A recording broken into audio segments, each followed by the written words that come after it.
नमस्कार, मैं हूं नारायण शर्मा और आप देख रहे हैं AINS न्यूज 24 चैनल। अब खबरें विस्तार से। छत्तीसगढ़ कांग्रेस के मुख्यालय राजीव भवन में चुनाव समितियों की बैठक आयोजित की गई। इस बैठक में प्रदेश प्रभारी कुमारी शैलजा ने अलग अलग कमेटियों से चर्चा की और आगामी चुनाव के मद्देनजर उम्मीदवारों के नामों पर भी विचार विमर्श किया। इस बैठक में उम्मीदवारों के नामों की लिस्ट सही समय पर जारी करने को लेकर सहमति बनाई गई।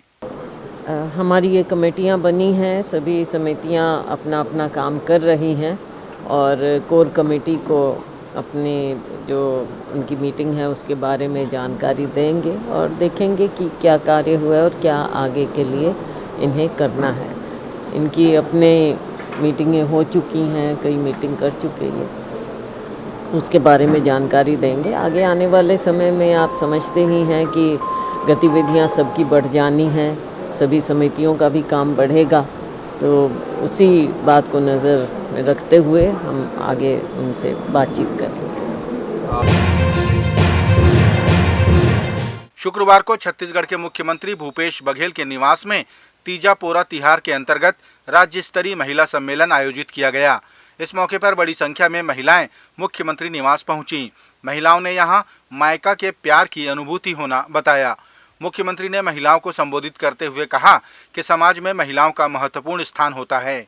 मुख्यमंत्री ने बताया कि राज्य में महिलाओं के हित में हो रहे कार्यों के फलस्वरूप आज महिलाओं की स्थिति में बदलाव आ रहे हैं।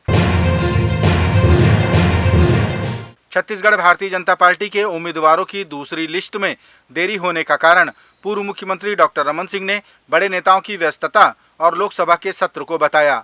उन्होंने ये भी कहा कि पहली लिस्ट तो भाजपा ने ही जारी की है, ऐसे में देरी होने का सवाल ही नहीं उठता। फिर भी दूसरी लिस्ट जल्द जारी कर दी जाएगी। काफ़ी देरी नहीं है, ये पार्लियामेंट का सत्र आ गया, फिर बिल आ गया, फिर गृह मंत्री जी की व्यस्तता और अन्य लोगों की व्यस्तता की वजह से थोड़ा विलम्ब हो रहा है, मगर हम तो बहुत पहले स्टार्ट किए हैं, इसलिए विलम्ब होने का सवाल ही नहीं। राजधानी के पत्रकार ब्रह्मवीर सिंह द्वारा लिखित पुस्तक बुत मरते नहीं का विमोचन मुख्यमंत्री भूपेश बघेल ने किया। ब्रह्मवीर की यह दूसरी कृति है। इसके पूर्व उन्होंने दंड का अरण्य की रचना की थी, जिसे काफी सराहा गया। पुस्तक विमोचन समारोह में मुख्यमंत्री ने कहा कि पुस्तकें जो आंदोलित करें, पाठकों को बांध कर रखें, संवेदनाओं से जुड़ी हों और हमारी चेतनाओं का विस्तार करें, ऐसी पुस्तकों की आज ज्यादा आवश्यकता है। पुस्तक के कथानक पर रचनाकार ब्रह्मवीर सिंह ने प्रकाश डाला। इस मौके पर डॉक्टर हिमांशु द्विवेदी, मुख्यमंत्री के सलाहकार रुचिर गर्ग समेत पत्रकार, साहित्यकार और प्रबुद्ध नागरिक उपस्थित रहे। दंतेवाड़ा का जिला अस्पताल स्वास्थ्य सुविधाओं में लगातार इजाफा कर रहा है और यहां बड़ी से बड़ी और जटिल बीमारियों का इलाज संभव हो रहा है। कुछ दिनों पूर्व एक नवजात शिशु को ऐसा ही एक चर्म रोग था, जो लाखों में किसी एक को होता है। इस शिशु के चर्म रोग को जिला अस्पताल के civil surgeon doctor Kapil Dev और राजेश ध्रुव की टीम ने दिन रात के प्रयास से ठीक कर दिया। सर, ये बहुत ही रेयर डिसऑर्डर है। 1 से 2 लाख बच्चों में इस तरह केसेस आते हैं, जिसको हम कोंजेनिटल इक्थियोसिस या कोलोइडॉन बेबी बोलते हैं। और इस तरह के बेबी का ट्रीटमेंट जो होता है बहुत ही जटिल है, क्योंकि सबसे बड़ी समस्या ये होती है कि पर्याप्त मात्रा में स्टाफ और डॉक्टर होना चाहिए इस चीज के लिए। दूसरा, इसका मैनेजमेंट बहुत मुश्किल है, समय समय पे मॉनिटरिंग करना पड़ता है, क्योंकि ऐसे बच्चों को हाईली इन्फेक्शन के चांसेस होते हैं। इसके अलावा ऐसे बच्चे जो है डिहाइड्रेशन हो जाता है, सेप्सिस हो सकता है बच्चे को। इसके अलावा इलेक्ट्रोलाइट इम्बैलेंस भी हो जाता है। तो ऐसे बच्चे को सहेज के रखना, उसका पूरा ट्रीटमेंट करना और उसको बचाना एक बहुत ही मुश्किल टास्क है। ऐसी ही जटिल बीमारियों के इलाज से लोगों में दंतेवाड़ा जिला प्रशासन और स्वास्थ्य विभाग के प्रति भरोसा और बढ़ रहा है। देखिए, ये जो है 1 या 2 लाख बच्चों में से एक किसी को होता है, तो और इसकी जो है हमारे यहाँ जैसे जो डॉक्टर राजेश ध्रुव से देखा गया, तो उन्होंने अब बताया कि मेरे 16 साल के करियर में ये पहला केस था। तो सर का अनुभव और जो है सर का जो यहाँ पे जो ट्रीटमेंट की व्यवस्था है, वो उनके मार्गदर्शन में अच्छी ट्रीटमेंट की गई, जो कि ये सराहनीय कदम है और उनके लिए मैं उनका आभार व्यक्त करता हूँ। और मैं पेशेंट का भी वो करके उनके बच्चे के लिए कुशल मंगल की कामना करते हुए अच्छे ट्रीटमेंट की हम व्यवस्था करवाने की और कोशिश करेंगे। छत्तीसगढ़ के खाद्य मंत्री अमरजीत भगत ने छत्तीसगढ़ की पाटन विधानसभा को लेकर जीत का दावा किया। उन्होंने कहा कि पाटन के कार्यकर्ताओं का आग्रह है कि मुख्यमंत्री जी घर पर रहें, हम उनका प्रचार कर उन्हें जीत दिलाएंगे। मंत्री भगत ने कका जिंदा है के नारे को छत्तीसगढ़ का सर्वश्रेष्ठ नारा कहा। उन्होंने भाजपा की जमानत जब्त हो जाने का दावा भी किया। कका तो कका है और कका अभी जिंदा है। अगर किसी भी सभा में एक बार खाली बोल दो कका अभी, तो उधर से आवाज आता है जिंदा है। मतलब समझ दो कि काका का इस समय जो है पौआ भारी है। और उनको तो हम यहाँ तक सुने हैं कि कार्यकर्ता बोल रहे हैं कि घर बैठो, हम आप बाकी सब देखो, हम चुनाव लड़ेंगे। तो किसी भी क्षेत्र के लिए मुख्यमंत्री जैसे पद मिलना हर किसी के लिए बहुत सम्मान का बात होता है। और पाटन पूरे प्रदेश का नेतृत्व कर रहा है। तो समझ लीजिए कि ये सब बात केवल नाराओं तक ही, केवल नारा तक सीमित है। बाकी कका भी जिंदा है। छत्तीसगढ़ भारतीय जनता पार्टी के नेता प्रतिपक्ष नारायण चंदेल ने कहा कि राज्य की कांग्रेस सरकार के खाद्य मंत्री और कृषि मंत्री के बयानों में भिन्नता है। धान खरीदी की घोषणा को लेकर नेता प्रतिपक्ष ने कहा कि अगर राज्य सरकार बिना केंद्र के सहयोग के धान खरीदी कर सकती है तो आज ही इसकी घोषणा कर दे। देखिए, रविंद्र चौबे जी का अलग बयान आता है, खाद्य मंत्री जी का अलग बयान आता है, और ये दोनों बयान जो हैं वो अधिकृत नहीं, एथेंटिक नहीं है। 3600 रुपये अगर देना है इनको तो घोषणा कर दे कि बिना केंद्र सरकार की मदद के देंगे, हम अपने खजाने से देंगे। घोषणा क्यों नहीं कर रहे हैं? उसमें क्या दिक्कत है? केंद्र की तरफ क्यों देख रहे हैं? जब खजाना इतना भरा हुआ है, लबलबा रहा है, तो घोषणा करें कि केंद्र का एक भी पैसा हम धान खरीदी के लिए नहीं लेंगे, कोई सपोर्ट नहीं लेंगे, हम अपने खजाने से देंगे। चौबे जी आज ही घोषणा कर दें।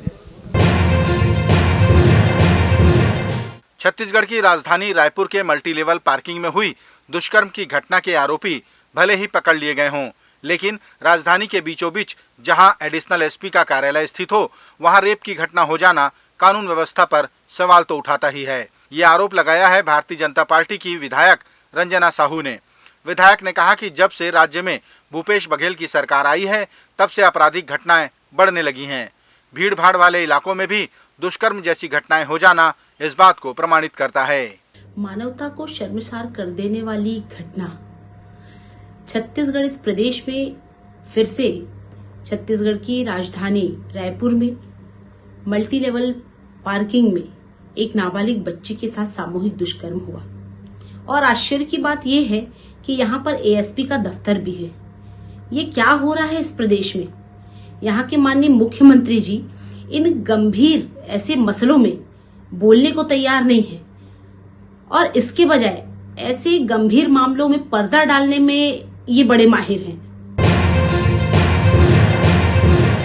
कोंडागांव जिले के पूर्व कलेक्टर व अभी भारतीय जनता पार्टी में शामिल हुए नीलकंठ टेकाम के ऊपर उनके कार्यकाल के दौरान लाखों की धोखाधड़ी किए जाने का आरोप बफना गांव के बुनकर समिति के सदस्यों ने लगाया। समिति की अध्यक्ष सुलेखा नेताम, उपाध्यक्ष गंगा नेताम ने बाकायदा प्रेस कॉन्फ्रेंस कर गणवेश की राशि में नीलकंठ टेकाम व श्रीमती सरस उपाध्याय द्वारा 20 लाख की ठगी का आरोप लगाया। समिति की महिलाओं के साथ उपस्थित शिवसेना के प्रदेश महासचिव आशुतोष पांडे ने संपूर्ण जानकारी दी। आज एफआईआर नहीं हो रही है, खुलेआम 40 लाख रुपए की लूट की गई है महिलाओं के साथ। बेवकूफ बना करके फर्जी रजिस्ट्रेशन करवाया। स्वयं रजिस्ट्रार ने कोंडागांव के खुद रजिस्ट्री कर रहा है, फर्जी रजिस्ट्रेशन, जैसा कि आपने बताया महिलाओं ने। और 40 लाख रुपए का गणवेश लेके कोई और भाग गया, पैसा लेके कोई और भाग गया और सर इनके ऊपर आ रहा। अब इनको पैसा मांगा जा रहा है प्रशासन के द्वारा, जबकि ना इनका रजिस्ट्रेशन सही है, ना इन्होंने ऐसा काम किया है। तो फिर किस बात की वसूली इनसे की जा रही है? और फिर सबसे बड़ा सवाल यह है कि यदि पैसा इनके खाते में डाला जा रहा है तो क्यों डाला जा रहा है और वो पैसा कहां जा रहा है? सरस उपाध्याय कौन है?